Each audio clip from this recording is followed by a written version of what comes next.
ചില സ്നേഹം പറഞ്ഞവരെ ഇന്നത്തെ സുവിശേഷത്തിൽ ഫരിസേയർ വന്നിട്ട് ഈശോയോട് പറയുകയാണ് ദൈവരാജ്യം വരുന്നു എന്നുള്ളതിന് ഒരു അടയാളം തരണം. ഈശോ പറയുകയാണ് കൃത്യമായിട്ടുള്ള ഒരു അടയാളങ്ങളോട് കൂടിയിട്ടൊന്നുമല്ല, മറിച്ച് ദൈവരാജ്യം നിങ്ങളുടെ ഇടയിൽ തന്നെയുണ്ട്. അല്ല, ഈശോ പറഞ്ഞ ഈ കുഞ്ഞൊരു വചനത്തിന് എന്തുമാത്രം സാധ്യതകളാണ് ഉള്ളത് എന്ന് നമ്മളൊന്ന് ചിന്തിച്ചു നോക്കിയത്.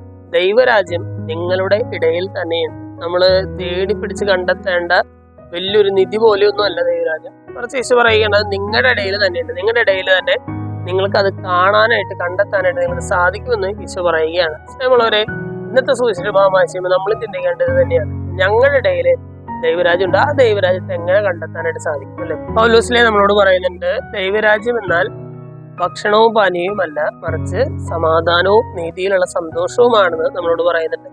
നമ്മളവരെ ഇന്നത്തെ സുവിശേഷമായി ചെയ്യുമ്പോൾ നമ്മുടെ ഇടയിൽ ഈ സമാധാനത്തിലൂടെയും സന്തോഷത്തിലൂടെയും നീതിയിലുള്ള സന്തോഷത്തിലൂടെയും ദൈവരാജ്യത്തെ നമ്മുടെ ഇടയിൽ ഒന്ന് പ്രാവർത്തികമാക്കുവാനായിട്ട് നമുക്ക് പരിശ്രമിക്കാം. നമ്മുടെ ഇടയിൽ കാലവർഷക്കെടുതിയിലൂടെ ഒരു ജനം കടന്നു പോകുമ്പോൾ അവർക്ക് വേണ്ടി പ്രാർത്ഥിച്ചും അവർക്ക് വേണ്ട സഹായ സഹകരണങ്ങൾ എത്തിച്ചു കൊടുത്തും നമ്മുടെ ഇടയിലും ദൈവരാജ്യമുണ്ട് എന്നുള്ളതിനെ തെളിവ് നമുക്ക് പ്രകടമാക്കാം.